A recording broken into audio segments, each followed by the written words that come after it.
Okay, so that one we kind of twanged out on, but as you can see, once I played the little groove, they call it, do your groove first, you know.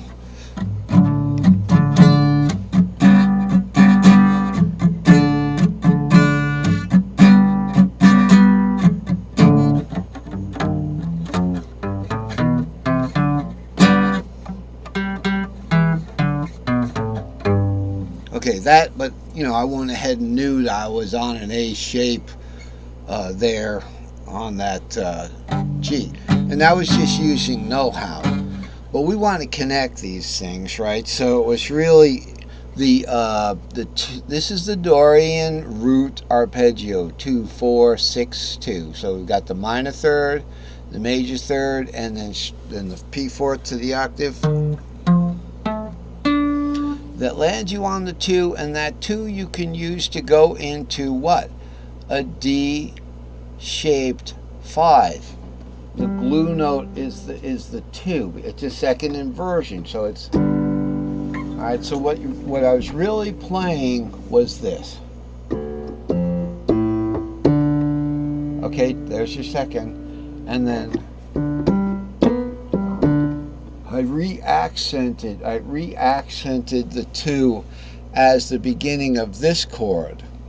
See, so it wasn't just continue on from the 2. I restarted it from that 2, giving it an accent. So it was more like this. It was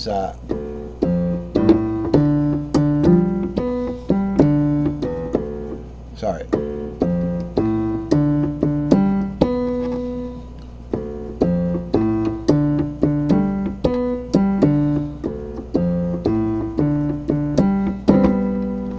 That kind of thing. So you just, in that case, we were just connecting an arpeggio with a second inversion chord, which is a miniature arpeggio. Now look at what we got here. We got a G minor shaped D minor. Okay, and up here we're in the D shaped 5th. All right, so that's the key is C, you know. So really it's a 2-5 thing like I had played before. Now if we did a little 4 thing there, all right, instead of going straight to the 2-5, we want to give it that dominant quality. We can still do that from the second, you know, by going like I don't want to like get the groove going, so I want to do it slow enough to get it right. We're on the 2 now.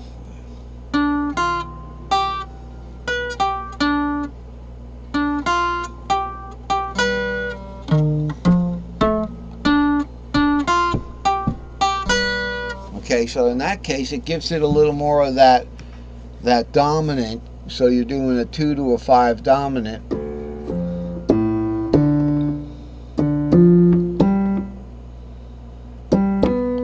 Kind of thing, you know, so we can get this sound.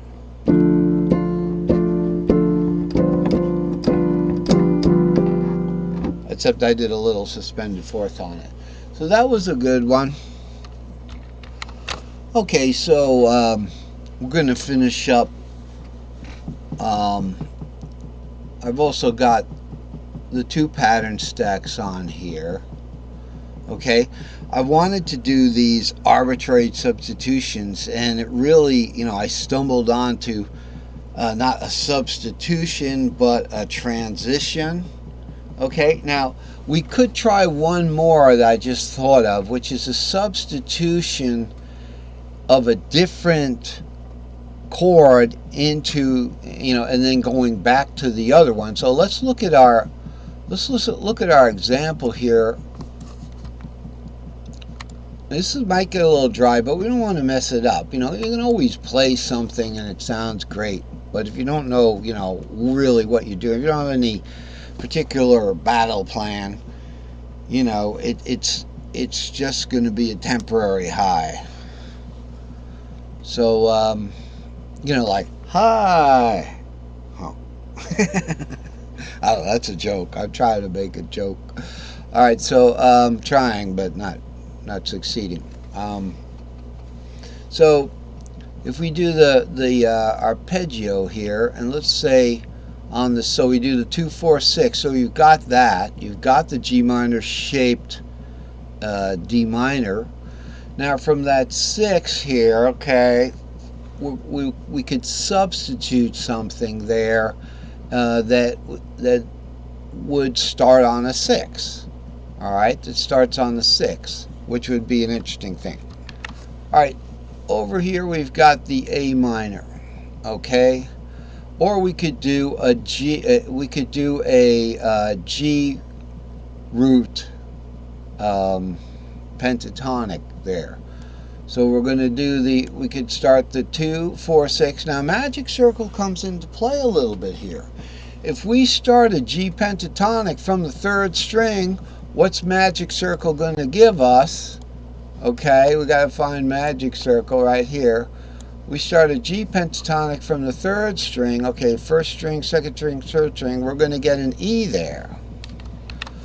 Okay, in this case, we're going to do a D minor, G minor shaped D minor, 2 minor in the key of C, right?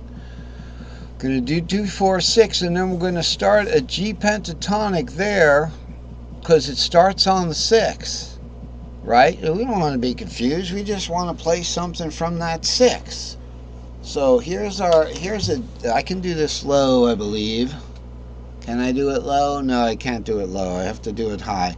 So let's see if we can try it differently on the Aeolian here. Okay, so starting from Aeolian here, on the 3rd we want to do a G pentatonic there. So we've got 3 5 7 3 5. Okay. A G pentatonic. Okay, wait, what are we going to start on the 3rd? We're not going to start a G pentatonic. The 3rd we have to start a C pentatonic, right?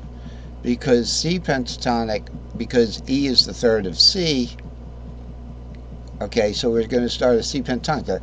So we've got the Aeolian root 6 minor, 6 root 3, then we start a C pentatonic there. Sorry we didn't do the other one. We could do that, it's just I didn't have it. It would be way too high up on my fretboard, so I wanted to work a little lower in the A minor. So we got an A minor, okay, and then we're going to go into a C pentatonic. So it goes 3 5 6 root. Okay, and remember, C pentatonic from the 3rd string, C, E, A. It's an A shape, so we're going to do an A-shaped root there. So really we're going to do Aeolian into an A-shaped, and we did this before, didn't we? We did this before. We're going to do Aeolian into an A-shaped parent key. So it'll start like this.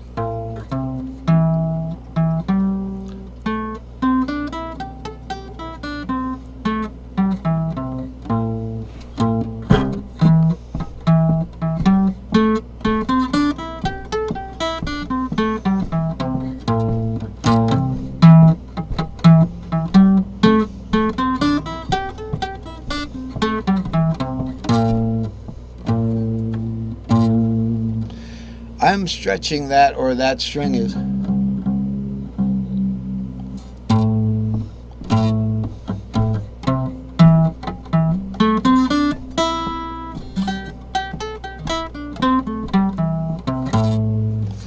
All right, so that sounded good. Hey, that sounded pretty good.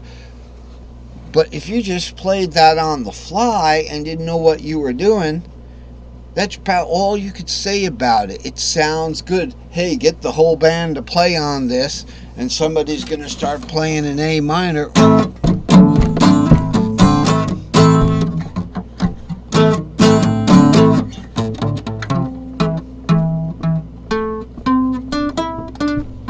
And your lead's going to play that.